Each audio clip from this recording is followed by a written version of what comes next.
અમેરિકામાં ઇમિગ્રેશન પોલિસીઝમાં સતત ચેન્જીસ થઈ રહ્યા છે અને હવે સિચ્યુએશન બહુ વધારે કોમ્પ્લેક્સ થતી જઈ રહી છે. લેટેસ્ટમાં ટ્રમ્પ એડમિનિસ્ટ્રેશને બર્થરાઇટ સિટીઝનશીપને ખતમ કરવાનો પ્રયત્ન શરૂ કરી દીધો છે અને એની સાથે જ H1 વિઝા પ્રોગ્રામમાં પણ બહુ મોટા ફેરફાર કર્યા છે.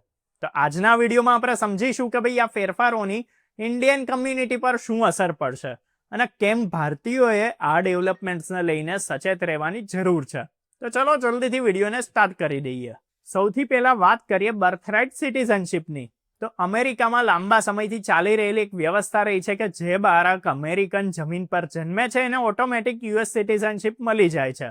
પણ ટ્રમ્પ એડમિનિસ્ટ્રેશને એક્ઝિક્યુટિવ ઓર્ડર થ્રુ એને બદલવાનો ટ્રાય કર્યો છે. એના અંડરમાં જો એવા મા બાપને બાળક આવે છે કે જે ઇલીગલી યુએસમાં છે, પિતા યુએસ સિટીઝન કે પરમેનન્ટ રેસિડન્ટ નથી, એ બાળક સિટીઝનશીપનો હકદાર નથી રહેતું. એટલે આ રીતે જો માતા યુએસમાં લીગલ પણ શોર્ટ ટર્મ સ્ટે જેમ કે ટુરિસ્ટ, સ્ટુડન્ટ, વર્ક કે વિઝા વિવર પ્રોગ્રામ પર છે અને ફાધર યુએસ સિટીઝન કે પછી પરમેનન્ટ રેસિડન્ટ નથી, તો પણ ચાઇલ્ડને ઓટોમેટિક સિટીઝનશીપ નહીં મળે. એટલે આ એક્શન અમેરિકામાં ઇમિગ્રેશન પર કડકાઈનું એક મોટું એક્ઝામ્પલ છે. ટ્રમ્પના ટોપ એડવાઇઝર સ્ટીફન મિલરનું માનવું છે કે ભાઈ ડિકેડ્સ ઓફ ઇમિગ્રેશને કેટલા એવા લોકોના જન્મ આપ્યો છે જે ગીવ મોર ધેન ટેક નથી કરતા.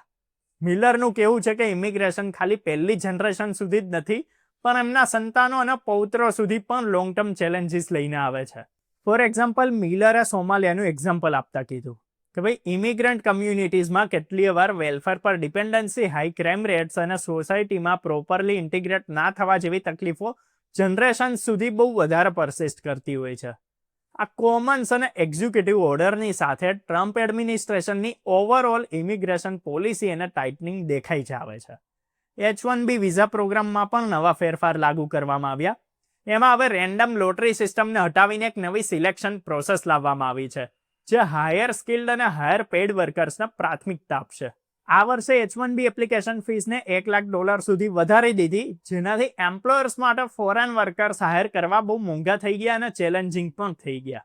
તો એ ઇન્ડિયન પ્રોફેશનલ્સ માટે ખાસ કરીને ચિંતાનો વિષય છે.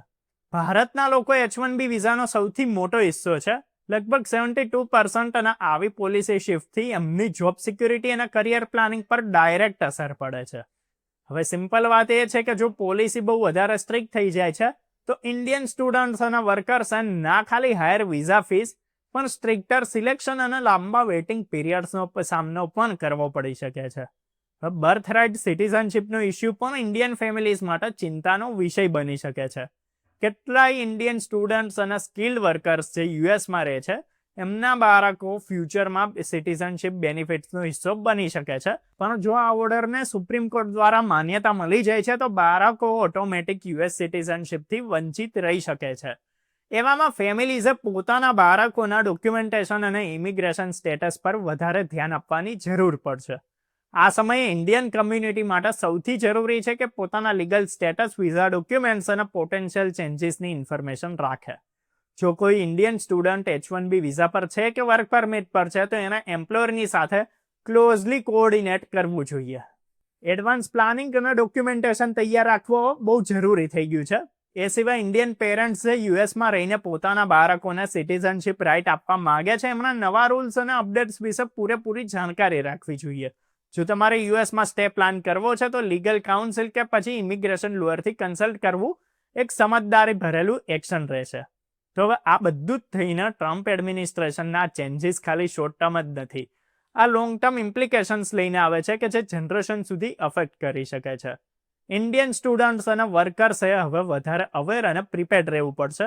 ત્યારે આઈ હોપ કે આ વિડીયો તમારા માટે હેલ્પફુલ રહ્યો છે. જો આ વિડીયો તમને સારો લાગ્યો તો લાઇક કરો, શેર કરો. આવી જ અપડેટ્સ માટે, વિડીયોઝ માટે, ઇન્ફોર્મેશન માટે અમારી ચેનલ અર્બન ગુજરાતીને ફોલો કરો.